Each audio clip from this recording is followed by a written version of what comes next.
Hello, welcome to episode 38 of Researching Happy, a podcast focused on the latest science on mental health and well-being, direct from the researchers who produce it. I'm trying something different where every episode will focus on just one research paper. This will help keep me a little bit on track, but also help you decide which episodes will be most interesting to you. I've also launched the Journal Club, which is the free mailing list for the show, where I'll keep you up to date on upcoming guests and give you the opportunity to ask your own questions, which you can sign up at researchinghappy.com. So this episode is our first step into neuroscience. We're trying to bring a range of disciplines to this conversation about happiness. And we're joined with Assistant Professor Sanne van Rooij from the Department of Psychiatry and Behavioral Sciences at Emory University, an investigator and associate director of scientific outreach at the Grady Trauma Project. Her research aims to identify neurobiological predictors for PTSD development and treatment response, and the investigation of novel neuromodulation treatments in a low-resource civilian population. In our conversation, we explore the neurobiological mechanisms that drive resilience in people who have experienced trauma. This work is fascinating and it's challenging, but Sanne does a great job of walking us through the challenges and the implications of her work. Watch out for a few times where I was sort of saying like, oh, gotcha, like I really understood. So I'm not sure that I was as convincing as it should have been, but share this episode. It all makes sense in the end. Sanne does a really good job of keeping us up to date with what is a really complicated, obviously, topic. Consider joining the Journal Club and enjoy. Thanks. All right, so welcome to Researching Happy. We are very fortunate to have Assistant Professor Sanne van Rooij, which I'm sure I've mispronounced. So would you like to introduce yourself quickly? Yes, of course. Hi, I'm Sanne van Rooij. I'm an assistant professor at Emory University in Atlanta, United States. Yeah, excited to be here today. Really look forward to chatting with you. Yeah, appreciate it. And you are the second researcher from Emory that we've had on the show, actually. Oh, so cool.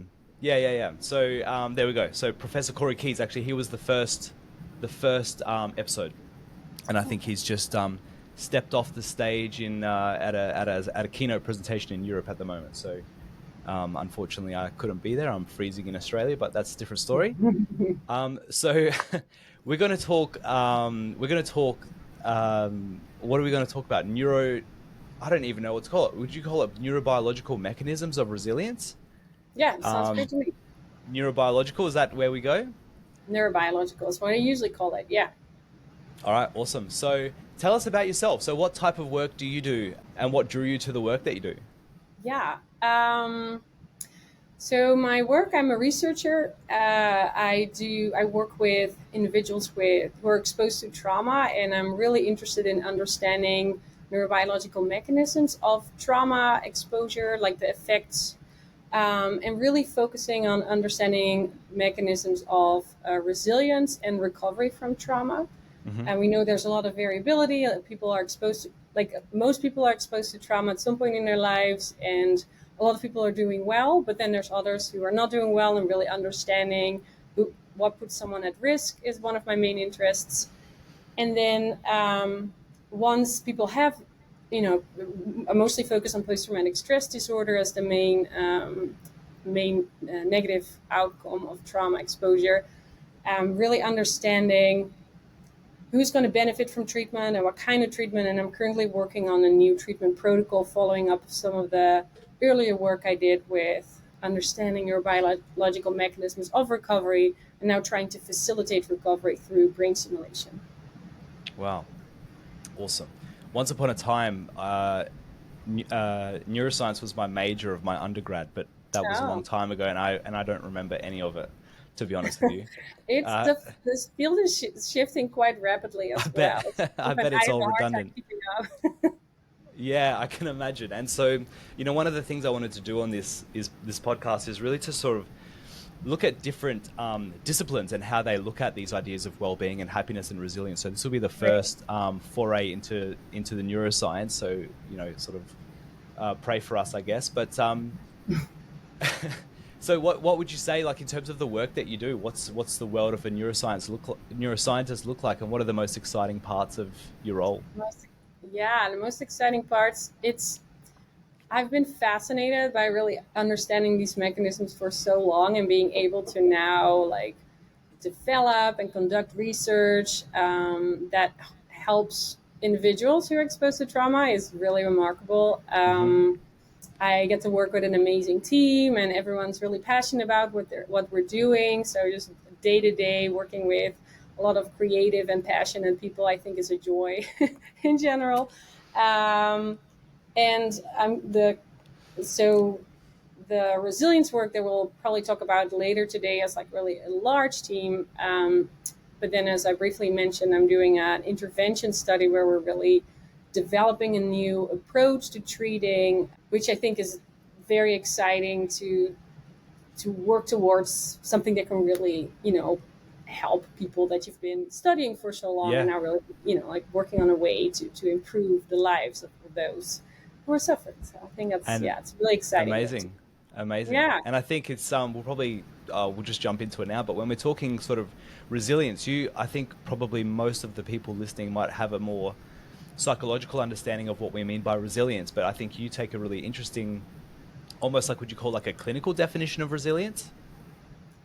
Um, I never thought of it that way, but I think resilience is, there's a lot of different ways. As you know, resilience has been a pretty more and more popular term in the last so many years with all the Yeah. challenges that are out there in the world. And I think resilience, doing well despite challenges is kind of become a popular term.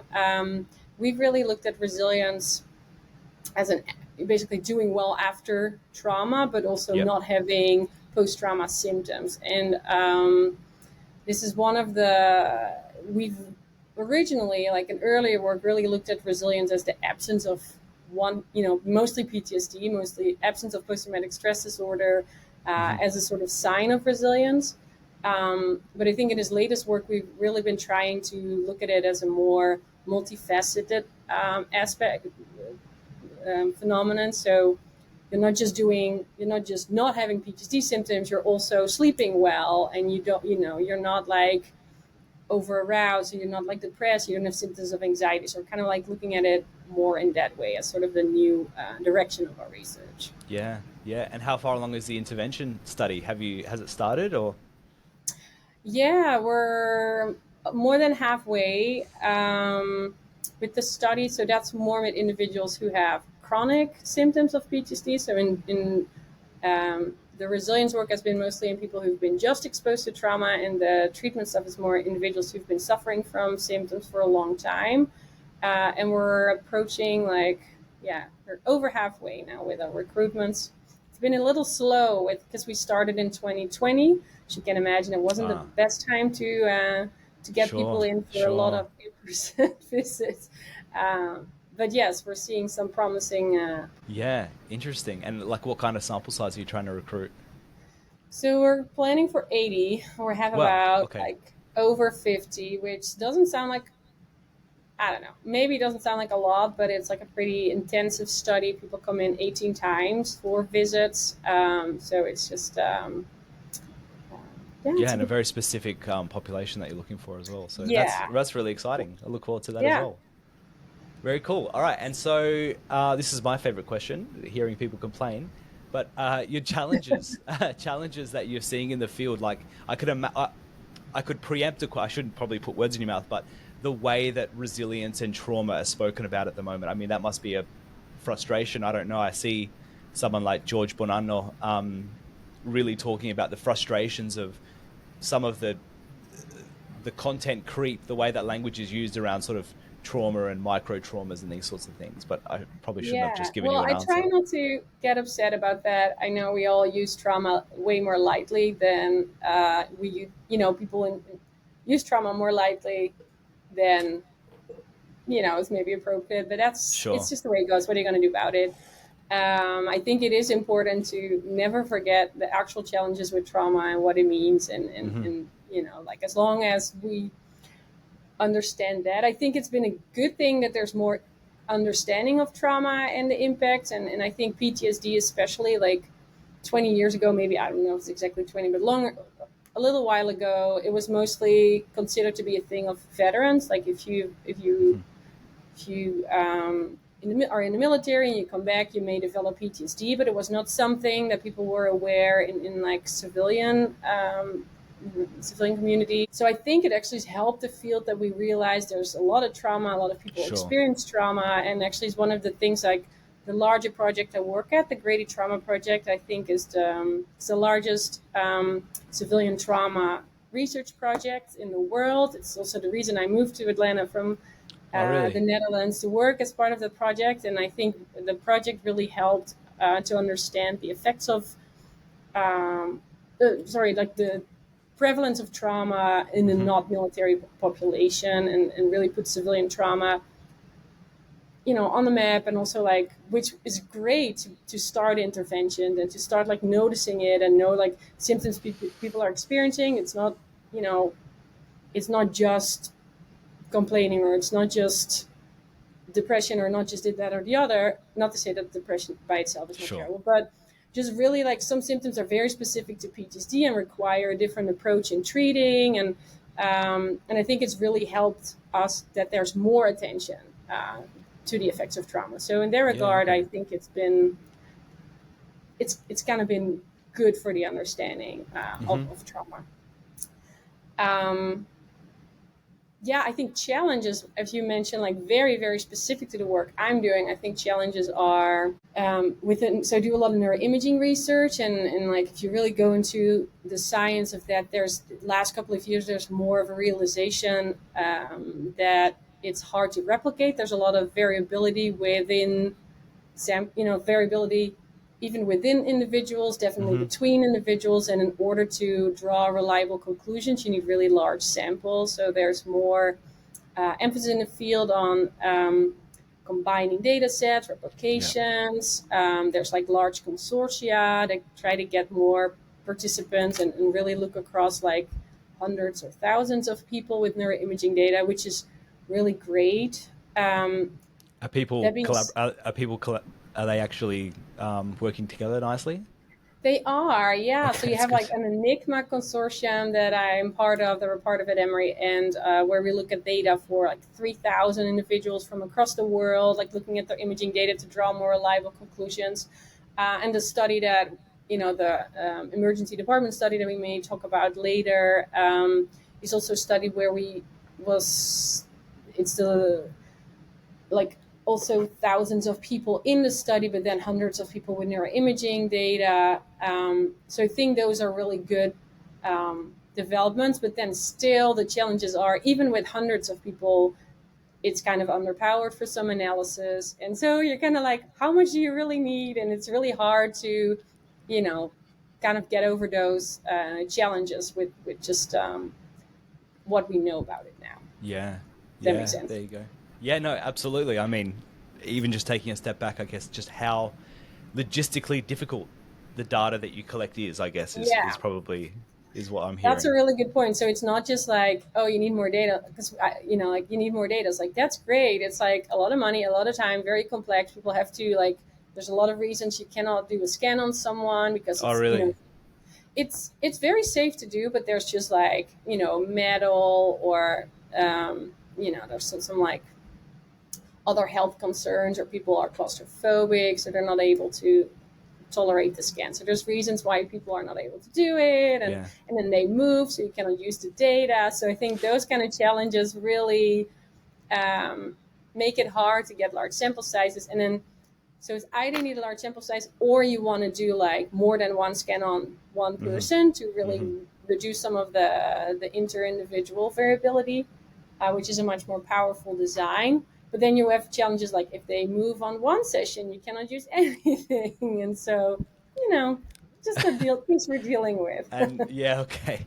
And funny, because with in-person study designs was actually what we talked about in one of the just recent episodes. But when you say they move, do you mean like they relocate, or they physically move within the scan? Oh, sorry. Yes. They literally move their head in the scanner, but we're not talking about like big movements. It's like millimeter work, right? So really?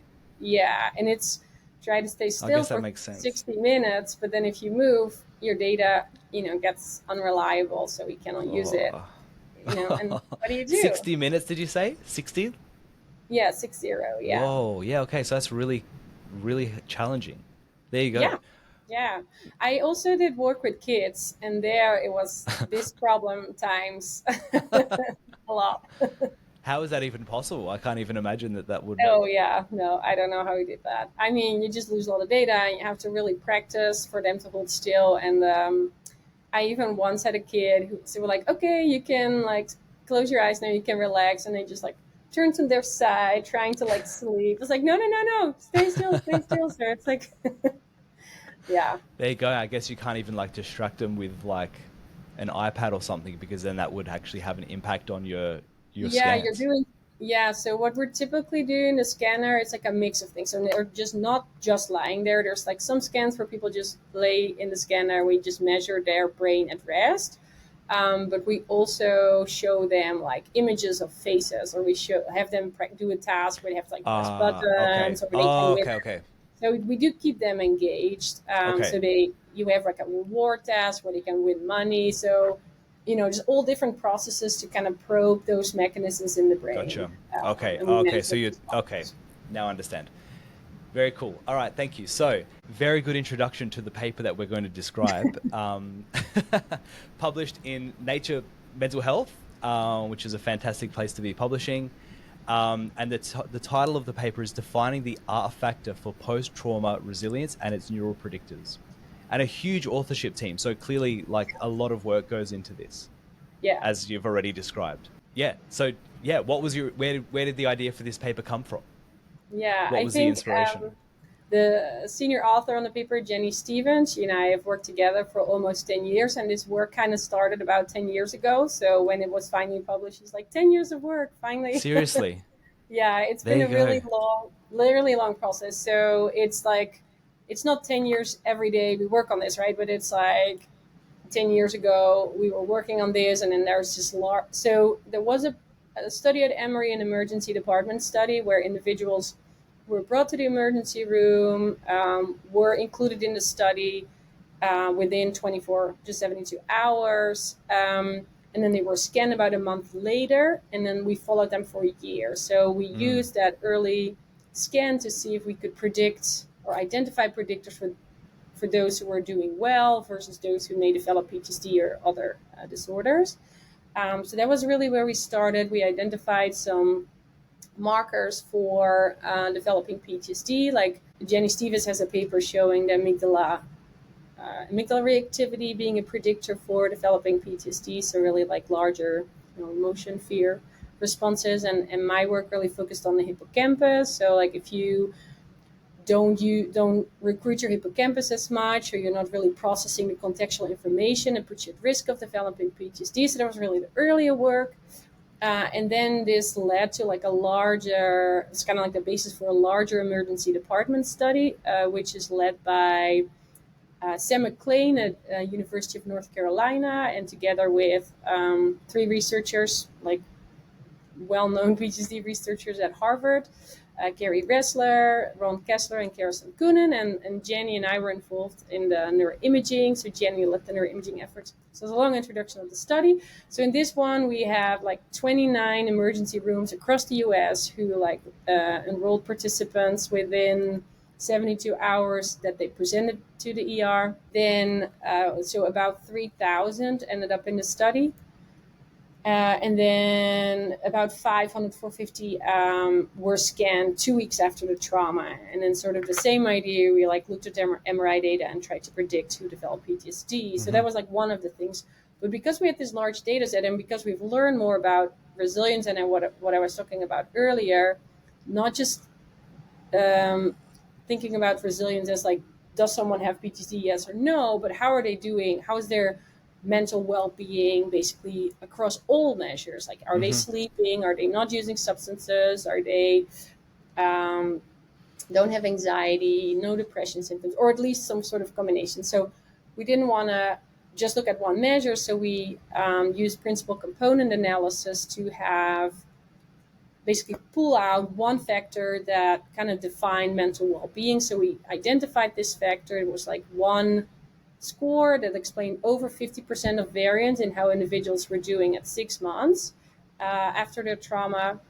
And then we went back to the 2-week data, did the same thing, and like subtracted those two numbers. So we had the static resilience, as we call it, for 6 months, and then the dynamic, how they improved from 2 weeks to 6 months,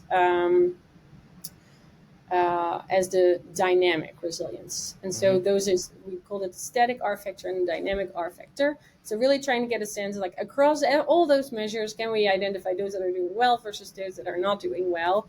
And then we used the neuroimaging data 2 weeks that we had collected and identified predictors for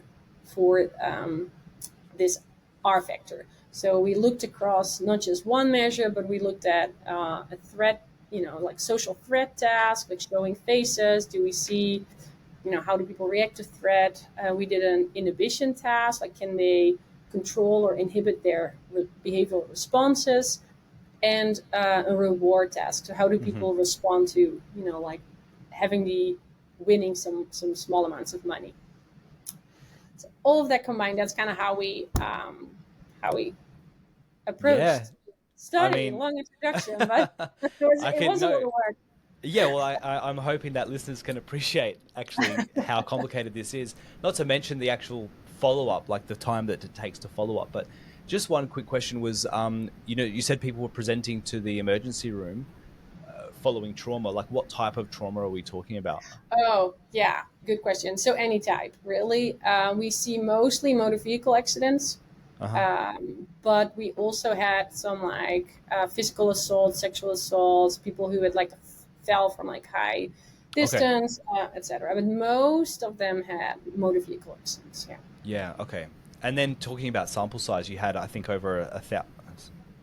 Yeah. So I think I saw 1,800 participants almost. So it's again a huge effort. Yeah. Yeah, and we've been strict because we had the sample size. We only included those who answered all of those questions at 6 months and at 2 weeks. Okay. So we had 43 or something in total that we had data for at some point when we really were strict on the inclusion and only got those that answered every question for this analysis. Sure. Yeah. I love. I feel like you can really tell who did the analysis when researchers can remember the exact sample size because they've just looked at them. They've just looked at it so much. That's awesome. Yeah. Very cool. And I guess if the audience is mostly psychology focused, I don't know really, but I assume, why should we consider neurobiological mechanisms? Why should we care? Why shouldn't we just rely on self-report?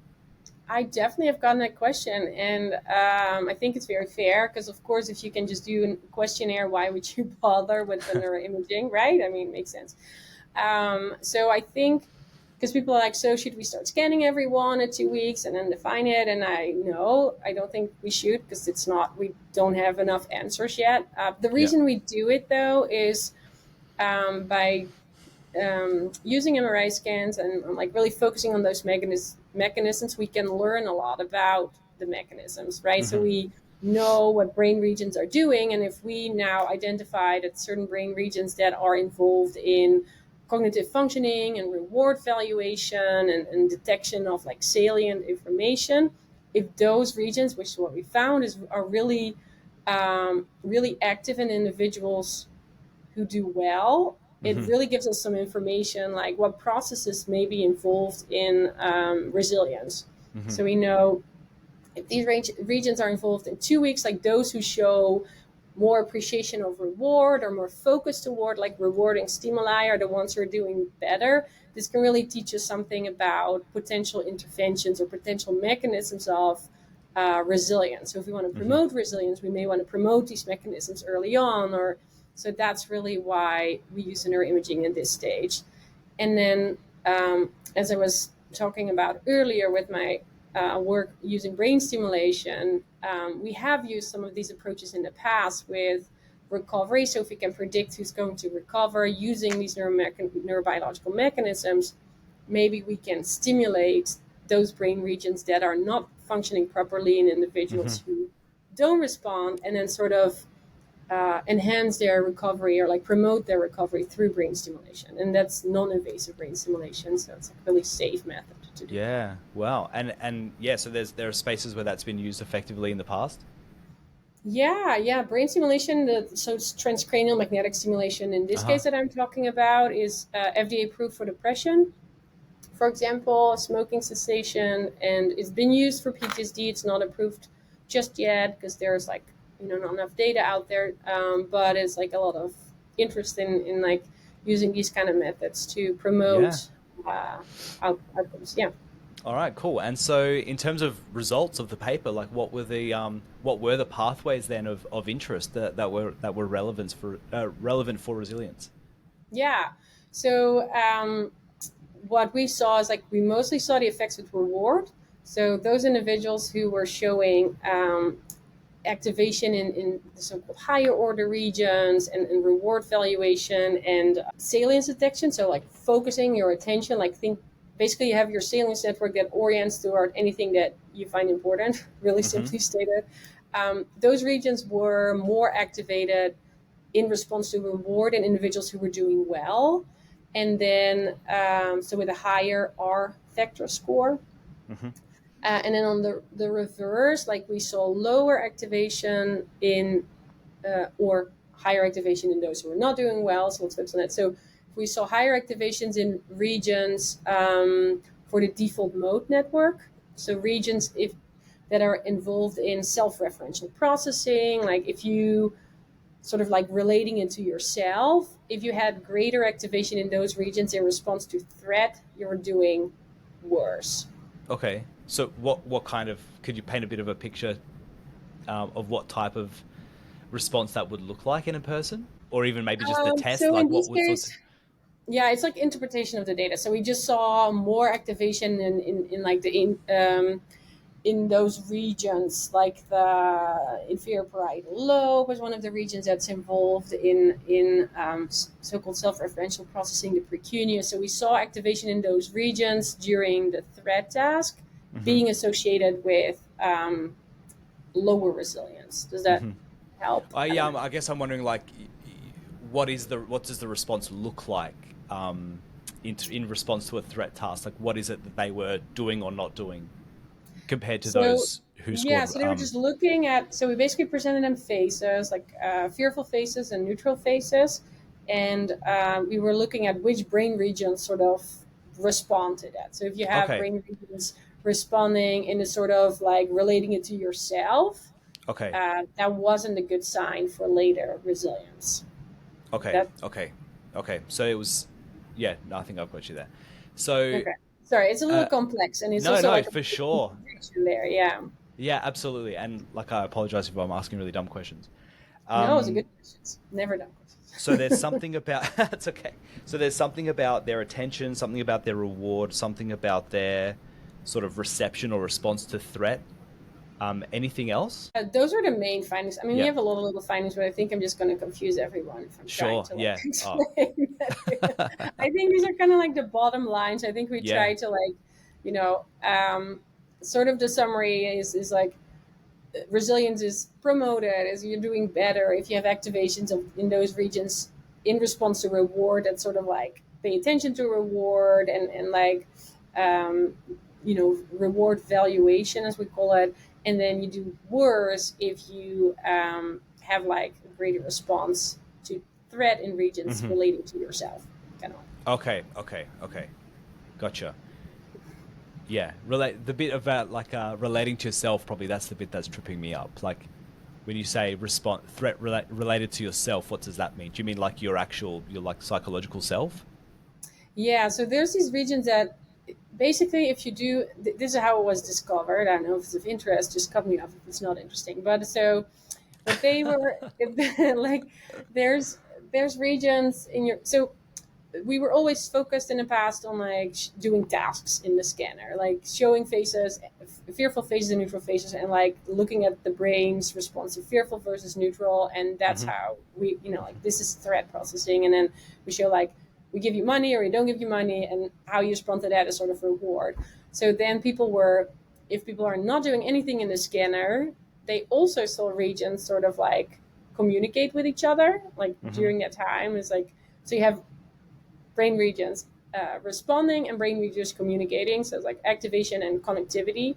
And so when people were not doing anything, they saw like a pattern of regions that were communicating with each other. And it's based on that, sort of the research evolved that those regions are involved in. So when you're not doing anything, it's not that if your brain is not doing anything at all, you're kind of like thinking about your, like they call it self-referential processing. So it's really thinking about yourself, relating things to yourself. And that's kind of happening in sort of the downtime in the scanner, or, if you're not doing a task. It's like the opposite of when you're doing something. It's like during rest. It's called, like you see it in resting state. It's called the default mode network. And so those kind of regions we saw being active in the ones in response to threat. Yeah. Gotcha. Okay, interesting. Very cool. That makes that does make sense. So thank you. And so I guess the next question is like where to from here. There you go. That sounded like a very important notification. Very loud. Where to? I mean, you've already described obviously the intervention work that you're going from here. So are those, is it basically as simple as you've identified 3 pathways that you think need to be stimulated, or I don't know if there's like is there an opposite of tell me. No, I mean, this is definitely work towards it. I think this paper is also, as you can tell, like there's some interpretations of the findings that we had, that we were doing. So we want to further investigate this. We're trying to maybe see if we can replicate it or look at some other measures, like maybe some, other ways to analyze this data. And so it's not like, oh, now this is the next step. Unfortunately, in order to be really solid, we need to confirm it in different ways. I think that's also one of the main conclusions of the paper. It's like is really also written to get us to think about it differently and not kind of stay stuck in like, oh, PTSD, yes, no, as an outcome, and really like sort of like trying to think about it differently, identify regions that we've never really thought of in the resilience framework. Like the regions I was bringing up is not something that we have really looked at in this context. So I think a goal really was to get us to think about it differently and sort of get some new leads to work on, rather than, okay, now we know it and this is the next step. We're going to treat everyone. We're going to solve the whole problem. I mean, I wish we're not really there yet. Based on this data, I think we need to do a little bit more confirmation. And so what are the targets that where did you get the targets for your intervention study? So that is based on like, that's a great question. So so if you look just at PTSD, I mean, we've also not solved the complete puzzle, but the most replicated finding in PTSD is the amygdala. Like the amygdala being more active in individuals with PTSD in response to anything threatening. So if there's anything remotely threatening, individuals with PTSD typically tend to respond stronger, have like, increased heart rate, or, even hide under a table or have like overall greater arousal. So we've seen that, and over again, there's been studies showing that the amygdala is more active in those with PTSD than in the neuroimaging work. As in graduate school, I did a neuroimaging study, and then there's several other people that published the same findings with greater amygdala reactivity is also a predictor for treatment non-response. So those individuals who have greater amygdala reactivity don't respond well to treatment. Basically thinking and the treatment is trauma-focused therapy. So when you have someone and you try, like you want to treat them, it's important that they're able to think back of their trauma, but then also understand that the trauma happened in a certain place at a certain time, and not, let's say it was a car accident, it happened at that time, and it's not that every time they get behind the wheel, they're going to get into a car accident. So, and every time they hear a car, that they're going to be injured. So like, so that's really important. But if people have their amygdala is so overactive, they cannot learn those new, that safety information. Does that make sense? Yeah. So we've seen that over and over again with the amygdala. And then there was a third piece of evidence. We did study at Emory. I worked together with neurosurgeons. So we're like, okay, this amygdala is really important.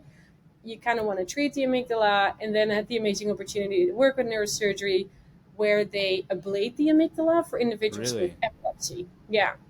And so there was a couple of cases of where individuals had epilepsy and PTSD, and they were treated. The right amygdala was ablated as a treatment for epilepsy, and we measured their PTSD symptoms prior to the treatment and then Surgery. afterwards. Yeah, and so we saw a major improvement. Like these Whoa. people really responded to not having that hyper vigilance and hyper arousal anymore, and sort of their symptoms just went down to the point that they didn't need for PTSD anymore. So all of that evidence, Amazing. yeah, right. I mean, it was really spectacular to hear that, and it's also like the way they described it was like, at first I was still checking because that's just the behavior I had, but I didn't feel the anxiety anymore. And then 6 months later, they also stopped that checking behavior. So it's Mm. really just like bottom up learning. I don't feel the fear anymore, um, and so yeah, like while people are really interested in amygdala ablation as a treatment, first of all, and then I'm not a neurosurgeon, so you know, I'm of no help in that space. And there's like a lot of things we're still working out if Sure. that's a possibility later, but people are very interested in it. So I was really, that's how, when we were thinking about magnetic stimulation as an intervention, the place to start was the amygdala. Yeah. Okay. Wow, I give really long answers to your questions. I hope No, that's it's good. That's very, I'm learning a lot. And this is a really dumb question, maybe, but with TMS, is it possible to, obviously stimulation is in the name, but is there like an equivalent of ablation? Like obviously not ablation, but like a relaxation. I don't know what the opposite of stimulation yeah. is. Is there such a thing that you can do, or like Okay. another pathway you can like reduce So the this is activity of? yeah, this is a great question. I was like, I'm gonna stop, but it's not the whole story, and now can I tell the rest of the story? So yes, no, it's a perfect question. So the way we are testing this is so the amygdala is too deep in the brain to reach with transcranial Oh, magnetic really? stimulation. Yeah, so transcranial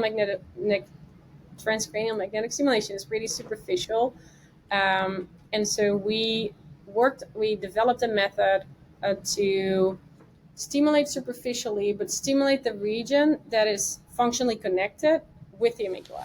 Okay.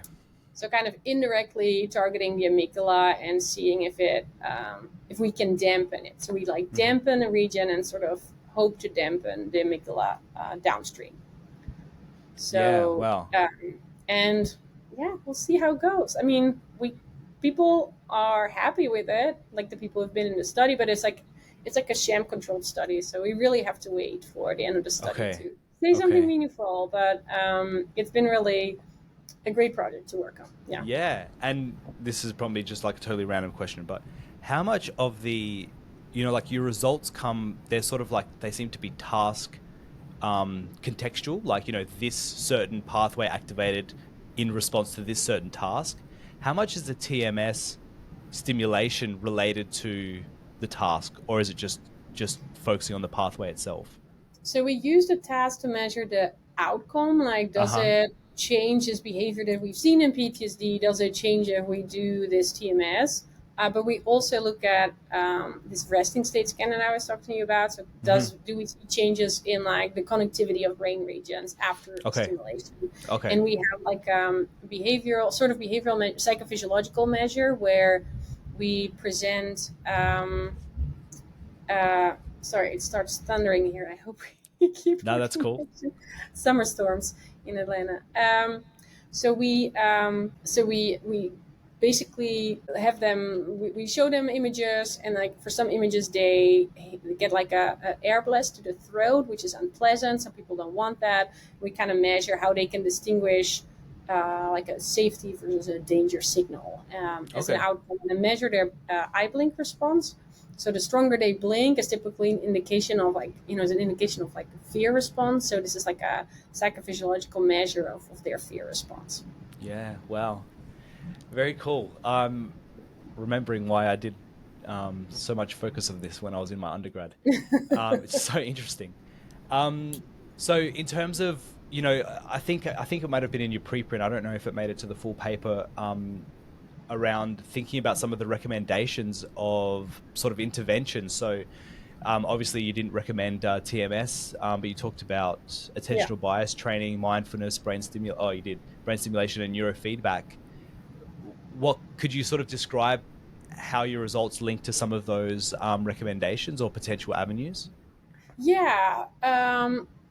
I think, well, the brain stimulation we talked about, so I Yeah, don't think we sure. have to like really. I think what we were really interested in is that we saw this big role for reward processing, and there are studies, there are like interventions, and this is not where I'm super comfortable because I'm not a clinical psychologist, but there are attention bias training, so you can focus more on reward, and there's even some studies suggesting that in children that like focusing on rewards actually had like good outcomes. So we were kind of thinking this could be an interesting area to further explore as a next Mm-hmm. step.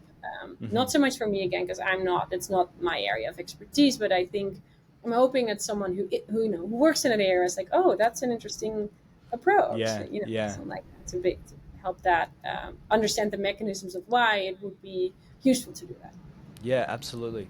I mean, just on that, how much overlap is there between, like what you just, that's a very researcher response, I think, which is to say, I know my space and I don't know that space and I'm cautious to move into it. But you can imagine if these teams did overlap, and maybe, I guess my question is how much sort of, yeah, clin psych collaboration have you had in the past, or is it just two different worlds? Oh no, yeah. I One of the things I think I mentioned at the beginning. I really love the group I'm working with. We're very interdisciplinary. Oh, cool. So I work with clinical psychologists, neuropsychologists, psychiatrists, more like basic neuroscientists. So we have like a really people experts in genetics and psychophysiology, and it's like a really great group of all interested in trauma, and then everyone has their own expertise. So for most of the things there's someone who has expertise in it.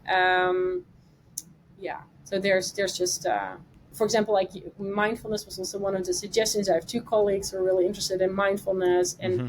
while I am not the one developing a mindfulness intervention, I've been talking about, oh, if we want to understand the mechanisms of mindfulness, that's where I, like Yeah. would contribute to those projects. So it's all of what I'm doing is, and I think that's really where the field is heading to, is like a lot of team science. As you mentioned, we have like, I don't know, I think almost 50 authors on our paper. It's because there's a lot of people and a lot of different components that people contribute to. So Mm-hmm. yeah. Yeah, team science. I've never actually heard of that before as a term. Oh, you haven't? Okay, yeah. It's I think because I think also what I was mentioning, like you want samples to be big, and you want to. There's like a lot of different components. People are not so much especially in human research. It's not like I'm in my lab and I'm doing my own thing. It's like, Sure. we really like to work together. Right? It's also, I don't know. Will never claim to know everything, so it's really exciting to like have these discussions and like bounce off ideas and just like be involved in like different projects, and yeah, it's great. Yeah, very cool. Awesome. No, thank you. And I'm going to start using that term. In terms of things that you'd like to see change as a result of this study, I know you sort of said you're sort of advocating for different ways of thinking about resilience and responses after PTSD. Anything you'd like to see changed in terms of practice or policy or research directions? What would I like to change?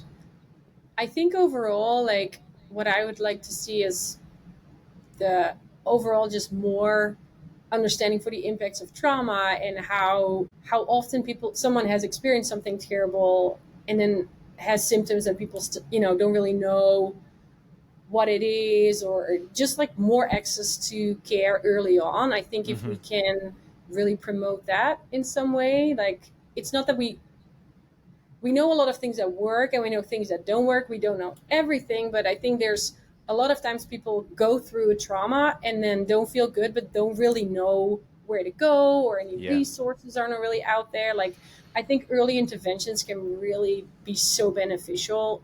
Even anecdotally, I've heard, people go through things and then was like, they probably have PTSD and they should get help, but then where did they go? And Mm. so I think, and that's just not something in the US. I think just in general, maybe there's even more so in the US than in other places available for early intervention. But I think that is something I would really like to see more understanding, more availability, more even education of what it means to have experienced a trauma, what some of the symptoms are, some things to look out for, and whether that's formalized in an ED, get some measures there and like identify the ones at risk and follow up with them, or if that's something that we can do at later times.